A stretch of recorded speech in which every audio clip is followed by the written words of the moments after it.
নিশ্চয়ই যারা অন্যায়ভাবে এতিমের হক নষ্ট করে, বলেন কার হক? এই ভাইরা শুনতেছেন কথা? ডায়গ্রাম তাকাবেন না প্লিজ। নিশ্চয়ই যারা এতিমের হক অন্যায়ভাবে গ্রাস করে, অন্যায়ভাবে খায়, ইন্নামা ইয়াকুলুনা ফি বুতুনিহিম নার, তারা তো এতিমের হক খায় না, তারা তো তাদের পেটের জাহান্নামের আগুনগুলা ঢুকাইতেছে। নাউযুবিল্লাহ।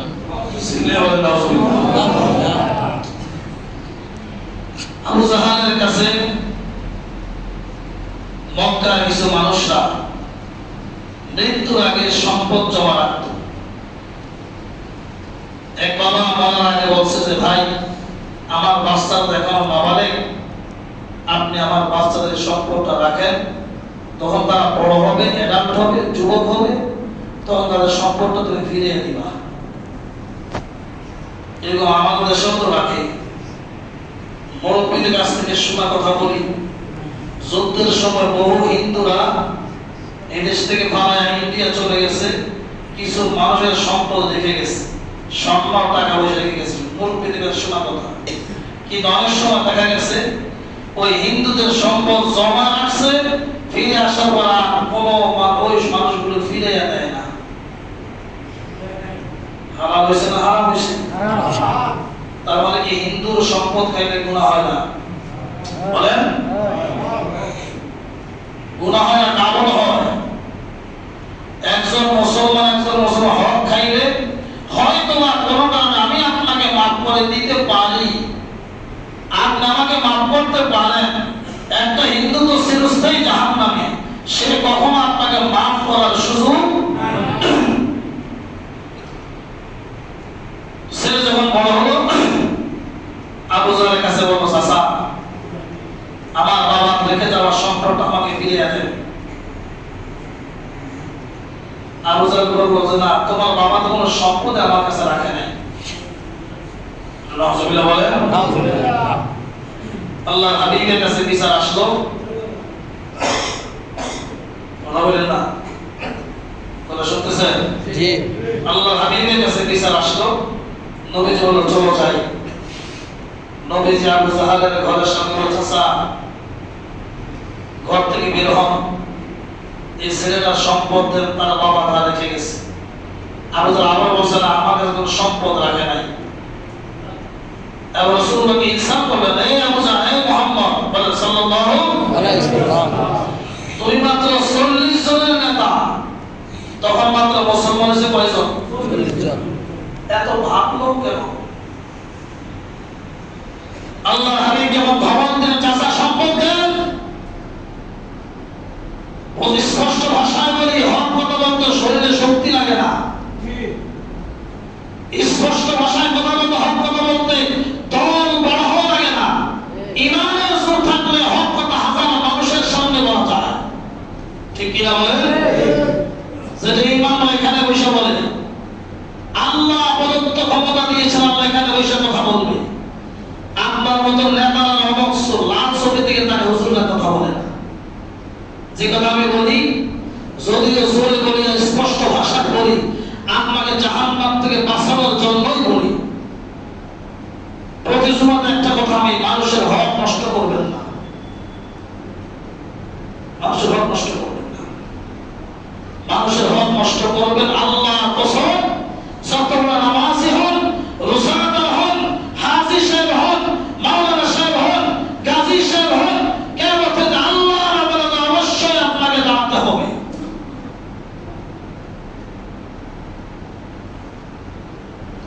হাদিস শরীফ সাক্ষী রাসূলুল্লাহ যখন ধমক দেন আবু জাহাল, এদিকে সম্পদ ফিরিয়ে দেন, আল্লাহ বলেন ওয়াতুল ইয়াতামা হাত্তা ইযা বালাগুন নিকাহ, এতিমের সম্পদ আবু জাহাল তুমি জমা রেখেছ, আমি আল্লাহ বলে দিলাম যখন তাদের বয়স হলো, বিয়ের বয়স হলো, মানে বালেগ হলো, তাদের সম্পদ তুমি যা রেখেছো তা তুমি ফিরে দাও।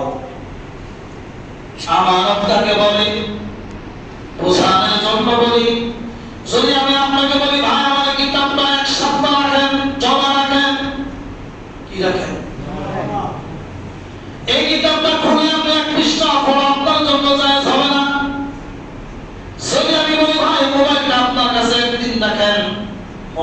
একটা সাপ দেওয়া আপনার জন্য জায়েজ হবে না। এটার নাম আমানত, এটার নাম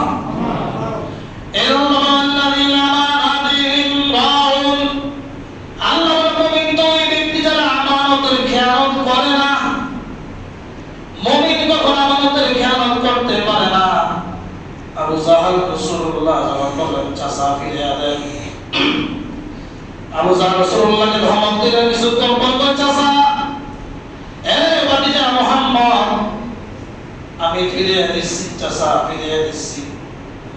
সম্পদ ফিরিয়ে দেওয়ার পর রাসূলুল্লাহ বলেন চাচা প্রথম বললেন ফিরিয়ে দিবেন, এখন দিয়ে আবার ফিরিয়ে দিলেন। আবু জাহল বলে আল্লাহর কসম দিয়ে বলি যখন আমি তোমাকে ধমক দিলাম আমি দেখলাম তোমার দুই ভাই দুইটা কুদরতি বাঘ আমার দিকে হা করে তাকিয়ে আছে।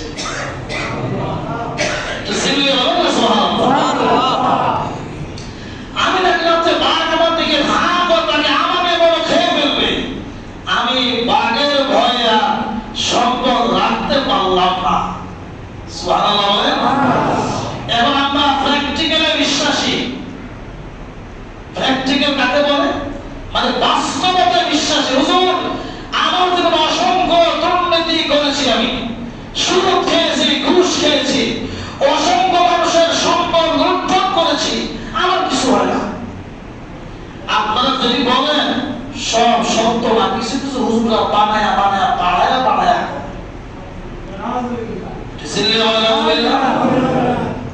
আমার উপরে গজব আসে না। আপনি বলে কি বলেন? না, গজব সাথে সাথে আসতো। আপনি পূর্বে নবীদের ইতিহাস পড়েন, নবীর উম্মতরা নবীর সাথে বেয়াদবি করেছে, আসমান থেকে গজব সাথে ধ্বংস করে দিয়েছে। রাসূলুল্লাহ বলেন রাসূলুল্লাহ যখন সব নবীর ইতিহাস জানলেন, আল্লাহর হাবিব আল্লাহর কাছে কয়েকটা উম্মতের জন্য দোয়া করেছেন। এর মধ্যে একটা দোয়া করেছেন, মালিক আমার উম্মতরা যা কিছু করুক, চুরি করুক আর ডাকাতি করুক, জিনা করুক আর ব্যভিচার করুক, যা কিছু অন্তত আপনি তাৎক্ষণিক গজব দিয়ে আমার উম্মতকে ধ্বংস করে দিবেন না। সুবহানাল্লাহ। রাসূলুল্লাহ তো আপনি বেঁচে আছেন, রাসূলুল্লাহ তো আপনি গজব থেকে বেঁচে আছেন। মনে করেন আপনাকে বোঝানোর জন্য বলি, একজন মানুষ জিনা করতেছে, ব্যাখ্যা করলাম না সংক্ষেপে। জিনা অবস্থায় জিনাতে করতেছে, বলেন হালাল না হারাম? সওয়াবের কাজ না গুনার কাজ? জিনা যখন আপনি যে কোনো মানুষ যখন জিনা করলো, বলেন আল্লাহ দেখে না? কথা হয় না? আল্লাহ দেখে।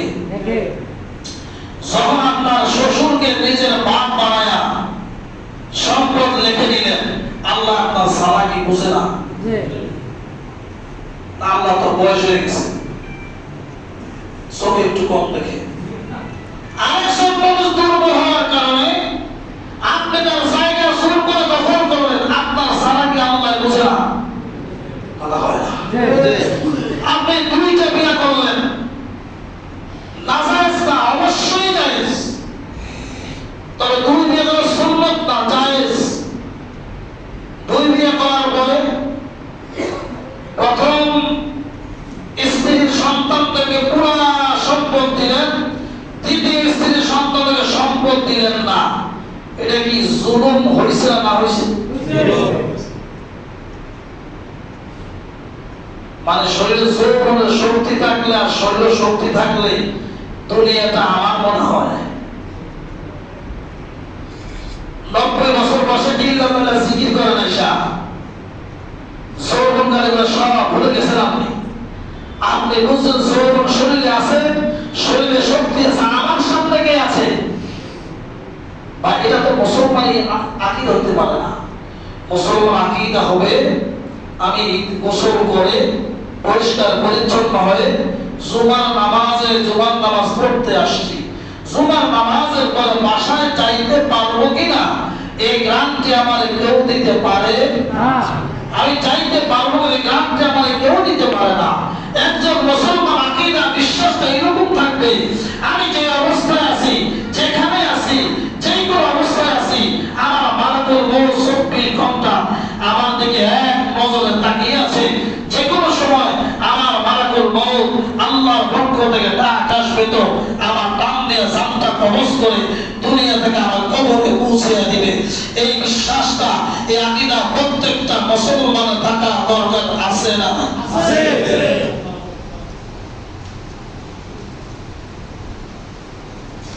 আমরা ওয়াজ শুনি, জুমাতে শুনি, মাঠে শুনি, মোবাইলে শুনি, কিতাবের থেকে শুনি, আমরা শুনি কিন্তু আমরা আমল করি না। তো মৃত্যু কি যে কোনো সময় আসতে পারে,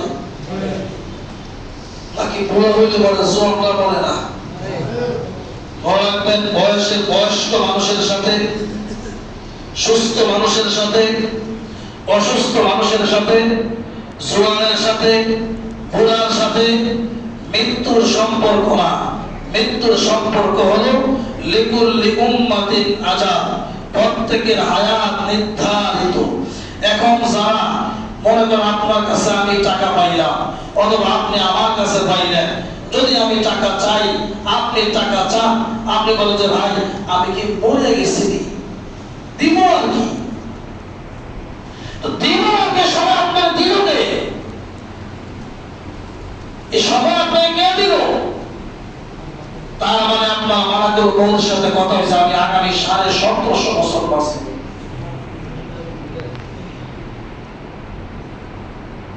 মনে রাখবেন, বেশি দিন হায়াত পাওয়াটা বুজুর্গি না। নমরুদ বাঁচছে 1750 বছর। কত? জান্নাতি না জাহান্নামী? মুসলমান না কাফের? রাসূলুল্লাহ বাঁচেছেন 63 বছর। কম দামি না বেশি দামি? বেশি দামি। বেশি দিন বাঁচাটা বুজুর্গি না। এজন্য মুসলমান তাকে বলে যে ব্যক্তি প্রতিটা মুহূর্তে, প্রতিটা মিনিটে, প্রতিটা ঘন্টায়, প্রতিটা জায়গায় সব সময় চিন্তা থাকে আমি এই অবস্থায় আছি, এই অবস্থায় আমার মৃত্যু হয়ে যাওয়ার সম্ভাবনা। এই বিশ্বাস থাকলে আপনি কখনো ঘুষ খেতে পারেন না, কখনো আপনি সুদ খেতে পারেন না, কখনো আপনি দুই সংসারের সন্তানের সাথে দুই নম্বরই করতে পারেন না। আমরা হুজুররা খালি ওয়াজ করি, বাবার সাথে ভালো ব্যবহার করেন, মার সাথে ভালো ব্যবহার করেন। তুমি বাবাদের সন্তানের সাথে দুই নম্বরই করলা, তুমি যে বাবাদের সন্তানের সাথে বেইনসাফি করলা, আল্লাহর কাছে তুমি কি জবাব দিবা? কার জন্য দুই নম্বরই করলেন? কার আল্লাহর হক নষ্ট করলেন? আল্লাহর সম্পদ আপনি লুণ্ঠন করলেন। আপনি দুই নম্বরই কাজ করে, সুদ খেয়ে, ঘুষ খেয়ে, অন্যের হক, অন্যের সম্পদ নিজের নামে লিখে, সুর করে, দখল করে, অন্যায় কাজগুলো করে আগামী 50 বছর পর, 60 বছর পর, না 150 বছর পর, না 200 বছর পর কবরে যাওয়া লাগবো না না লাগবো? বলেন লাগবো না না লাগবো? কবরে যাওয়ার পরে ফেরেশতারা জুতা করে দেবেন আপনি, আপনার গোলা বইয়ে এসিরমে আরামে ঘুমাইব। আপনার মতো বোকা আল্লাহর জগতের কোনো মানুষ হইতে পারে